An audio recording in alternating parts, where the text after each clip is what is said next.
നമസ്കാരം R P. നമസ്കാരം. Hormuz കടലെടുക്ക് വീണ്ടും പ്രശ്നബാധിത പ്രദേശമായി മാറുകയാണ്. എന്താണ് ആർ പി അവിടെ സംഭവിക്കുന്നത് ഇപ്പോൾ? ഇറാൻ നടക്കുന്ന ഹോർമോസ് കടലിടുക്കിലല്ല നടക്കുന്ന. ഇറാൻ അമേരിക്ക സമാധാന കരാറിലാണ് നടക്കുന്നത്. ശരിക്കും പറഞ്ഞു കഴിഞ്ഞാൽ ഈ സമാധാന കരാർ ഒപ്പിടുന്നു, ചർച്ച നടക്കുന്നു എന്നൊക്കെ പറയുന്നെങ്കിലും പൊട്ടിപ്പൊളിഞ്ഞ റോഡിലൂടെ ഒരു വണ്ടി, ഒരു ചക്ര വണ്ടി എങ്ങനെ പോകും, ആ രീതിയിലാണ് ഈ സമാധാന കരാറിന്റെ ഇംപ്ലിമെന്റേഷൻ, അല്ലെങ്കിൽ ആ സമാധാന കരാർ തന്നെ മുമ്പോട്ട് പോകുന്നത്.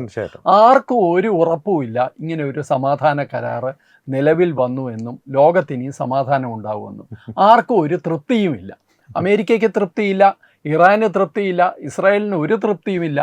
അപ്പോൾ ഇതിൻ്റെ എല്ലാം ഇടയിൽ ഈ സമാധാന കരാർ എന്ന് പറയുന്ന കരാറിന് തന്നെ യാതൊരു പ്രസക്തിയുമില്ലാതെ, അല്ലെങ്കിൽ ഇത് രണ്ടായിട്ട് താഴെ കീറിപ്പറിഞ്ഞ് വീണുകൊണ്ടിരിക്കുകയാണ് എന്ന് വേണം നമ്മൾ കാണാൻ.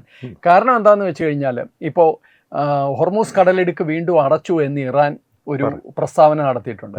ഇറാന്റെ ഭരണകൂടമല്ല പ്രസ്താവന നടത്തിയിരിക്കുന്നത്, ഇറാന്റെ മിലിറ്ററി കമാൻഡാണ്, സെൻട്രൽ മിലിറ്ററി കമാൻഡാണ് പറഞ്ഞിരിക്കുന്നത് ഇത് നിർത്തിയിരിക്കുന്നു. എന്തുകൊണ്ട് നിർത്തി എന്നുള്ളതും അവർ കൃത്യമായിട്ട് പറയുന്നുണ്ട്. ദക്ഷിണ ലെബനനിൽ ഇസ്രായേൽ നടത്തുന്ന ആക്രമണം വലിയ തോതിൽ വർദ്ധിച്ചിരിക്കുന്നു. അതിൻ്റെ അർത്ഥം അത് അമേരിക്കയ്ക്ക് അത് നിർത്താൻ സാധിക്കുന്നില്ല. അമേരിക്കയ്ക്ക് അത് നിർത്താൻ സാധിക്കുന്നില്ലെങ്കിൽ പിന്നെ ഈ സമാധാന കരാറിന് എന്ത് വിലയാണെന്നാണ് ഇറാൻ ചോദിക്കുന്നത്. അമേരിക്കയിലും വലിയ പ്രഷർ ട്രംപിൻ്റെ മുകളിലുണ്ട്. അമേരിക്കയിലെ ഡെമോക്രാറ്റ്സ് എല്ലാവരും ഇപ്പോൾ വലിയ തോതിൽ പ്രതിഷേധം പറയുന്നുണ്ട്, ഇല്ലേ? പ്രതിഷേധത്തിലേക്കാണ് അവർ നീങ്ങുന്നത്. അപ്പോൾ എല്ലാവരും അണ്ടർ പ്രഷറാണ് ഈ സമാധാന കരാർ നടപ്പാക്കുക എന്നുള്ളത്. പക്ഷെ ആർക്കും ഇത് നടപ്പാക്കാൻ പറ്റുന്നില്ല. ഇതാണ് അതിൻ്റെ ഒരു സംക്ഷിപ്തം എന്ന് എനിക്ക് തോന്നുന്നു. അതെ, ഈ കരാറിന്റെ ഒരു അടിസ്ഥാന തത്വം നോക്കിക്കഴിഞ്ഞാലും ഇറാന്റെ ഭാഗത്തു നിന്നുള്ളൊരു ആവശ്യം, ഇപ്പോഴത്തെ ഏറ്റവും പ്രധാന ആവശ്യം ഇസ്രായേലിനെ അമേരിക്ക നിയന്ത്രിക്കണമെന്നുള്ളതാണ്. എന്നാൽ ഇസ്രായേൽ ഒരു തരത്തിലും ഈ കരാറിലൊരു കക്ഷിയുമല്ല. അത്തരത്തിലൊരു നീക്കം ഈ കരാറിന് വേണ്ടിയിട്ട് നടത്തിയത് തന്നെ ഡൊണാൾഡ് ട്രംപിന്റെയോ അമേരിക്കയുടെ ഭാഗത്ത് നിന്നുള്ള ഒരു എടുത്തുചാട്ടമല്ലേ എന്നുള്ളൊരു സംശയം. ഇസ്രായേൽ ഇതിനകത്ത് ഒരു കക്ഷിയല്ല എന്ന് പറയാൻ പറ്റില്ല. ഇസ്രായേൽ ഇല്ലെങ്കിൽ ഈ യുദ്ധമേ ഇല്ല. ഈ യുദ്ധത്തിന്റെ പിന്നിൽ അമേരിക്കയെ കൊണ്ട് എത്തിച്ചതും അല്ലെങ്കിൽ അമേരിക്കയെ കൊണ്ട് ചാടിച്ച അത് ഇസ്രായേലിന്റെ ഭരണകൂടത്തിന്റെ വിജയമാണെന്ന് ഞാൻ പറയും. കാരണം അവരുടെ രാജ്യത്തിന്റെ താല്പര്യം സംരക്ഷിക്കുക എന്നുള്ളത് അവർക്ക് ആവശ്യമാണ്. ഒരു രാജ്യം ഞങ്ങളെ ഇല്ലാതാക്കാൻ വേണ്ടി ക്ലോക്കുമായിട്ടിരിക്കുകയാണ്. ആ ഒരു രാജ്യത്തിൻ്റെ ന്യൂക്ലിയർ കേപ്പബിലിറ്റി ഇല്ലാതാക്കാൻ ഞങ്ങളെ കൊണ്ട് മാത്രം പറ്റില്ല. അപ്പോൾ അമേരിക്ക പോലെ ഒരു രാജ്യത്തെ അവർ കൊണ്ടുവന്നു. അവരെ സംബന്ധിച്ചിടത്തോളം അവരുടെ നയതന്ത്ര ഒരു വിജയം തന്നെയാണ്, അല്ലെങ്കിൽ അവരുടെ ഒരു മിടുക്കാണ് അത്. അപ്പോൾ അവരെ സംബന്ധിച്ചിടത്തോളം പക്ഷെ അവർ ഇപ്പോൾ ഈ കരാറിനിൽ അവരില്ല. അതുകൊണ്ട് അവർക്ക് ഈ കരാറിനകത്ത് പ്രത്യേകിച്ച് യാതൊരു ഉത്തരവാദിത്തങ്ങളും ഇല്ല. അവരെ സംബന്ധിച്ചിടത്തോളം അവരുടെ ടാസ്ക് ഈ അവസരത്തിൽ തീർക്കുക എന്നുള്ളതാണ്. ഹെസ്ബുള്ളയെ തീർക്കുക, ലെബനനിൽ ആക്രമണം നടത്തുക. ഈ പറയുന്നത് പോലെ അവിടെ ഒരു അലി അൽത്താര ഹിൽസ് ഇല്ലേ, നബാലിയായ്ക്ക് സമീപമാണ്. അവിടെ ഒഴിച്ച് ആക്രമണങ്ങൾ തൽക്കാലം നിർത്തിവെക്കാൻ ഇപ്പോൾ നെതന്യാഹു ഭരണകൂടം അവിടുത്തെ സർക്കാർ, അവിടുത്തെ മിലിറ്ററിയോടെ ആവശ്യപ്പെട്ടിട്ടുണ്ട്. അത്രയും ഒരു സമാധാനമുണ്ട്, അവിടെ മാത്രമേ ആക്രമണം നടത്തൂ. പക്ഷേ ഓൾറെഡി ദക്ഷിണ ലെബനിൽ നടന്ന വലിയ ആക്രമണത്തിൽ നിരവധി ആൾക്കാർ കൊല്ലപ്പെട്ടിട്ടുണ്ട്. അറിയപ്പെടുന്നവരായിട്ടുള്ളവർ പോലും കൊല്ലപ്പെട്ടിട്ടുണ്ട്. അപ്പോൾ എന്തായാലും ഒരു സമാധാനം ഉടനെ ഉണ്ടാകുമെന്നും സ്റ്റേബിളായിട്ട് അത് നിലനിൽക്കുമെന്നും ഒരു ഉറപ്പുമില്ലാത്ത അവസ്ഥയിലാണ് കാര്യങ്ങൾ പോകുന്നത്. ഇതിനോടൊപ്പം ഒരു കാര്യം കൂടെ ഉണ്ട്. ഇടയ്ക്ക് വാർത്തകൾ ഏതാനും മണിക്കൂറുകൾ മുമ്പ് വന്നിരുന്നു, ടോള് പിരിവ് നടത്താൻ പോകുന്നു അമേരിക്ക എന്നാണ് പറയുന്നത്. പക്ഷേ അമേരിക്കയുടെ പ്രസ്താവന വന്നിട്ടുണ്ട്, ഡൊണാൾഡ് ട്രംപിൻ്റെ പ്രസ്താവന വന്നിട്ടുണ്ട്. അടുത്ത 60 ദിവസത്തേക്ക് ഒരു ടോൾ പിരിവും ഉണ്ടാവില്ല, ഇറാനും ടോള് പിരിക്കില്ല, ഞങ്ങളും ടോള് പിരിക്കില്ല. 60 ദിവസം കഴിഞ്ഞ്, അതാണ് അതിനകത്തെ ഒരു ക്രൂക്കഡ്നെസ്, 60 ദിവസം കഴിഞ്ഞ് ടോള് പിരിക്കുകയാണെങ്കിൽ തന്നെ അത് US ആയിരിക്കും പിരിക്കുന്നതെന്നാണ് ആ ലെറ്ററിൽ ഞാൻ മനസ്സിലാക്കിയത്, ഞാൻ വായിച്ചത്. അപ്പോഴും അമേരിക്കയുടെ ഇതിലെ ഒരു അധീശത്വ സ്വഭാവം അമേരിക്ക എടുത്തു കാണിക്കുന്നുണ്ട്. ഇറാൻ അതിനകത്ത് കാര്യമൊന്നുമില്ല, ഞങ്ങളായിരിക്കും അത് പിരിക്കുന്നത്. അപ്പം ഈ മനോഭാവം എന്തായാലും സമാധാനത്തിന് ഗുണകരമാണ് എന്ന് എനിക്ക് തോന്നുന്നില്ല. തീർച്ചയായിട്ടും. അപ്പോൾ അർപ്പി, അത് ചോദിക്കാനുള്ളൊരു കാര്യം, ഇസ്രായേൽ എന്നുള്ളത് അമേരിക്കയുടെ ഒരു വലിയ സഖ്യകക്ഷിയാണ്, എക്കാലത്തെയും സുഹൃത്താണെന്നുള്ളതാണ് കരുതിയിരുന്നത്. പക്ഷേ ഈ സമീപ ദിവസങ്ങളിൽ അമേരിക്കയുടെ ഭാഗത്ത് നിന്ന്, ഇസ്രായേലിൻ്റെ ഭാഗത്ത് നിന്ന് അവരുടെ ആഭ്യന്തര സുരക്ഷയ്ക്ക് വേണ്ടിയിട്ടുള്ള നടപടികളുണ്ട്. പ്രത്യേകിച്ച് അവരുടെ 4 സൈനികർ കൊല്ലപ്പെട്ടതിന് ശേഷം കൂടുതൽ രൂക്ഷമായ ആക്രമണങ്ങൾക്ക് മുറവിളി അവിടുന്ന് ഉയരുന്നുണ്ട്. അമേരിക്കയുടെ ഭാഗത്ത് നിന്ന് പരസ്യമായിട്ട് JD വാൻസ് ആദ്യമായിട്ട് ഇസ്രായേലിലെ ക്യാബിനറ്റ് മന്ത്രിമാരെയൊക്കെ വിമർശിച്ചിരുന്നു. കാരണം നിങ്ങൾ അമേരിക്കയെ എതിർക്കുന്നത് നിങ്ങളുടെ നാശത്തിനാണ്, നിങ്ങളുടെ ഏക സുഹൃത്ത് അമേരിക്കയാണെന്നുള്ളൊരു മുന്നറിയിപ്പ് പോലെ നൽകിയിരുന്നു. ഈ ബന്ധത്തിലൊരു വിള്ളൽ വീഴുകയാണ് ഇപ്പോൾ. ആ ബന്ധത്തിൽ പൂർണ്ണമായിട്ട് വിള്ളൽ വീണു എന്ന് എനിക്ക് വിശ്വാസമില്ല. പരസ്പരം ചീത്ത പറയുന്നുണ്ട്. നെതന്യാഹുവിനെ ട്രംപ് തന്നെ സ്വന്തം ഭാഷയിൽ ചീത്ത വിളിക്കുന്നുണ്ട്. പക്ഷെ അതിനപ്പുറം ഈ ബന്ധം തീരുമെന്ന് എനിക്ക് തോന്നുന്നില്ല. കാരണം ഇതൊരു ട്രംപോ അല്ലെങ്കിൽ നെതന്യാഹുവോ ഉണ്ടാക്കിയെടുത്ത ബന്ധമല്ല. ആ ബന്ധത്തിന്റെ ആഴവും അതല്ല. അത് വെറും ഒരു സൗഹൃദ ബന്ധവും അല്ല. അതിനകത്ത് വേറെ ധാരാളം ലേയേഴ്സ് ഉണ്ട്, ധാരാളം പാളികളുണ്ട്. അതിൽ സാമ്പത്തികവും മറ്റെല്ലാ അർത്ഥത്തിലുമുള്ള ഇൻവോൾവ്മെന്റ് ഉണ്ട്.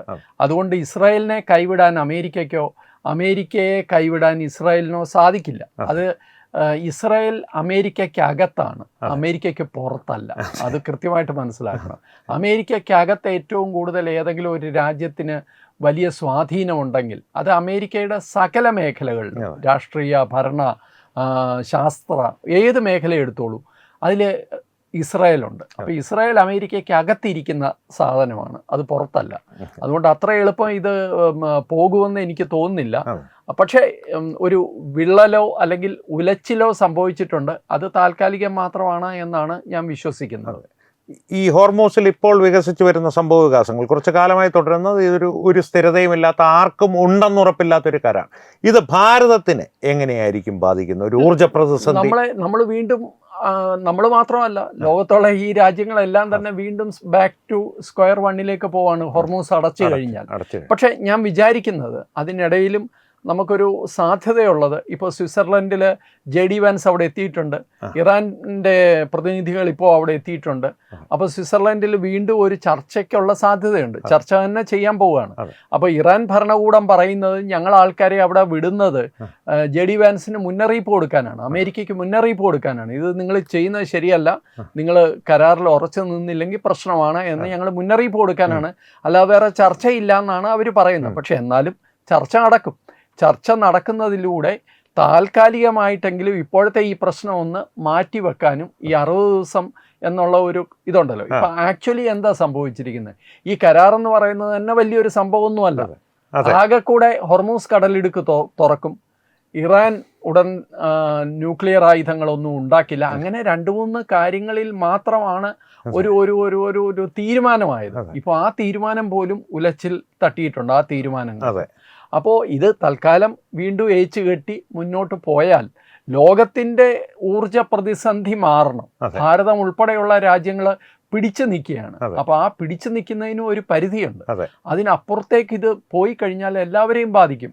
അപ്പോൾ ട്രംപിൻ്റെ ഏറ്റവും വലിയ പ്രശ്നം അത് തന്നെയാണ്. ഡെമോക്രാറ്റ്സ് ട്രംപിനെ ഭീഷണിപ്പെടുത്തുന്നത് അത് പറഞ്ഞാണ്. അതായത് ഇത് നിങ്ങൾ ഇങ്ങനെ കളിച്ചുകൊണ്ടിരുന്നു കഴിഞ്ഞാൽ ഇത് ആഗോള തലത്തിൽ തന്നെ വലിയൊരു സാമ്പത്തിക മാന്ദ്യത്തിലേക്ക് കാര്യങ്ങൾ പോകും എന്നാണ് അവരും പറയുന്നത്. സത്യമാണത്, സത്യമാണ്. അപ്പൊ ഇത് എവിടൊക്കെയോ എന്തൊക്കെയോ നടക്കുന്നു എന്നല്ലാതെ സാധാരണഗതി ഇങ്ങനെ അല്ലല്ലോ. ഒരു ഏറ്റുമുട്ടൽ 2 രാജ്യങ്ങൾ തമ്മിൽ ഉണ്ടാകുന്നു, അല്ലെങ്കിൽ 2 ശക്തികൾ തമ്മിൽ ഉണ്ടാകുന്നു, 2 പേർക്ക് നിലപാടുണ്ട്. ഈ യുദ്ധം കുറച്ച് മുമ്പോട്ട് പോകുമ്പോൾ ചർച്ച നടക്കുന്നു. ആ ചർച്ചയിൽ ഇരു കൂട്ടർക്കും യോജിക്കാവുന്ന മേഖലയിലുള്ള യോജിപ്പുണ്ടാക്കി താൽക്കാലികമായിട്ട് ഈ ഏറ്റുമുട്ടലുകളെങ്കിലും അവസാനിപ്പിക്കുന്നു. അതിനുശേഷം കൂടുതൽ ചർച്ചയിലൂടെ പ്രശ്നങ്ങളൊന്ന് പരിഹരിക്കുന്നു. ഇതൊക്കെയാണല്ലോ ലോകത്തെമ്പാടും നടക്കുന്നത്. പക്ഷെ ഇവിടെ മാത്രം ഇതൊന്നും അല്ല നടക്കുന്നത്. ഇവിടെ മാത്രം എന്തൊക്കെയോ നടക്കുന്നു, ആർക്കും ഒരു രൂപവും ഇല്ല. ഹോർമൂസ് അടയ്ക്കുമെന്ന് പറയുന്നു, തുറക്കുമെന്ന് പറയുന്നു, വീണ്ടും അടയ്ക്കുമെന്ന് പറയുന്നു, ഞങ്ങൾ താരിഫ് ടോള് പിരിക്കുമെന്ന് പറയുന്നു, പിരിക്കില്ല എന്ന് പറയുന്നു. അതുപോലെ മറുവശത്ത് ഞങ്ങൾ ഇസ്രായേലിനെ നിങ്ങൾ മര്യാദയ്ക്ക് നിർത്തിയില്ലെങ്കിൽ ഞങ്ങൾ വീണ്ടും യുദ്ധം തുടങ്ങുമെന്ന് പറയുന്നു. അങ്ങനെ മൊത്തത്തിൽ ഒരു കൺഫ്യൂഷൻ ഈ കിടക്കുകയാണ്. പൊട്ടിപ്പൊളിഞ്ഞ റോഡിലൂടെ വണ്ടി പോകുന്ന പോലെയാണ്. സമാധാന കരാർ ഒരു ചാപ്പിള്ളയാകത്തില്ല എന്ന് നമുക്ക് പ്രതീക്ഷിക്കാം. അതിനപ്പുറം നമുക്ക് എന്ത് ചെയ്യാൻ പറ്റും? അതെ, തീർച്ചയായിട്ടും. അപ്പോൾ ഈ ഒരു യുദ്ധത്തിൻ്റെ ഇപ്പോൾ ഒരു സംഘർഷം നടന്നു. ഇപ്പോൾ ഈ കരാറിൻ്റെ അവസ്ഥ വരെ എത്തി. കരാറുണ്ടോ ഇല്ലയോ എന്നുള്ളതെല്ലാം നമ്മളൊന്ന് ചർച്ച ചെയ്തു. ഈ അവസ്ഥയിൽ നിൽക്കുമ്പോൾ, ഈ സംഘർഷത്തിൽ ഇറാൻ എവിടെ നിൽക്കുന്നു, അമേരിക്ക എവിടെ നിൽക്കുന്നു? യുദ്ധത്തിൻ്റെ ഒരു ജയപരാജയങ്ങളാണ്. ഇന്നയാൾ ജയിച്ചു, ഇന്നയാൾ പരാജയപ്പെട്ടു എന്നുള്ള അല്ല, ഒരു സ്റ്റാൻഡിങ് ഉണ്ടല്ലോ അവരുടെ ഒരു. അല്ല, എനിക്ക് എൻ്റെ ഒരു വ്യക്തിപരമായ വിശ്വാസം ഇതിൽ നേട്ടം കൊയ്തത് ഇസ്രായേൽ തന്നെയാണ്. കാരണം ഇസ്രായേലിന് അവരുദ്ദേശിച്ച ഒരു ഉലച്ചിൽ ഇറാനിൽ ഉണ്ടാക്കാൻ അവർക്ക് സാധിച്ചിട്ടുണ്ട്. കാരണം അവരെ സംബന്ധിച്ചിടത്തോളം ഇറാന്റെ കേപ്പബിലിറ്റീസിനെ ഒന്ന് തടയിടുക, അത് പുറമോട്ട് കൊണ്ടുപോവുക. ഇറാന്റെ പൂർണ്ണ തകർച്ചയും ഇറാനിലെ ഒരു ഭരണമാറ്റവുമാണ് ഇസ്രായേൽ ആഗ്രഹിച്ചത്.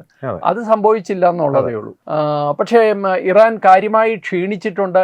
ഇറാന് വലിയ തോതിൽ നാശനഷ്ടങ്ങൾ സംഭവിച്ചിട്ടുണ്ട്. ഇറാന്റെ പ്രതിരോധ സേനാ വിഭാഗങ്ങൾക്ക് വലിയ നഷ്ടം സംഭവിച്ചിട്ടുണ്ട്. ഇതൊക്കെ ഇറാന് സംഭവിച്ചു. പക്ഷേ ആത്യന്തികമായിട്ട് ഇറാന് നേട്ടമുണ്ട് ഇതിനകത്ത്. കാരണം എന്ന് വെച്ച് കഴിഞ്ഞാൽ ഇറാൻ്റെ ആഭ്യന്തര ശത്രുക്കൾ ഇല്ലാതായിരിക്കുന്നു. ഇറാൻ്റെ മതഭരണകൂടത്തിന് കൂടുതൽ ശക്തി ലഭിച്ചിരിക്കുന്നു. അവർക്ക് കൂടുതൽ ലെജിറ്റിമസി ലഭിച്ചിരിക്കുന്നു.